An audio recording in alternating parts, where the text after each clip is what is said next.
Everyone is talking about this speech. It's about Ukraine and it's from Kenya's ambassador to the UN. Give it a watch. Kenya and almost every African country was birthed by the ending of empire.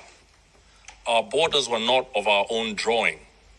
They were drawn in the distant colonial metropoles of London, Paris, and Lisbon, with no regard for the ancient nations that they cleaved apart.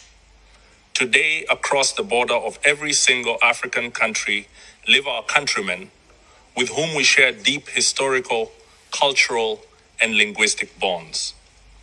At independence, had we chosen to pursue states on the basis of ethnic, racial, or religious homogeneity, we would still be waging bloody wars these many decades later.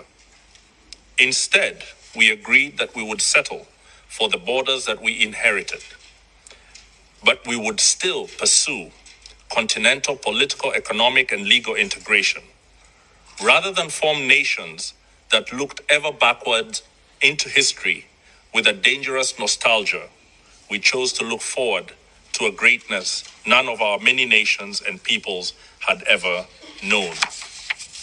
We chose to follow the rules of the Organization of African Unity and the United Nations Charter, not because our borders satisfied us, but because we wanted something greater, forged in peace.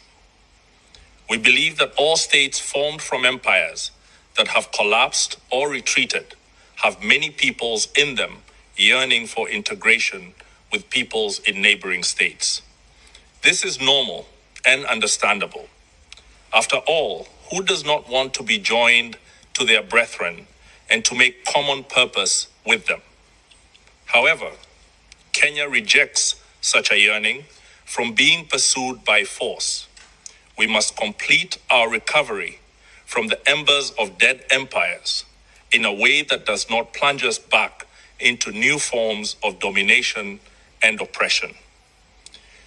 We rejected irredentism and expansionism on any basis, including racial, ethnic, religious, or cultural factors. We rejected again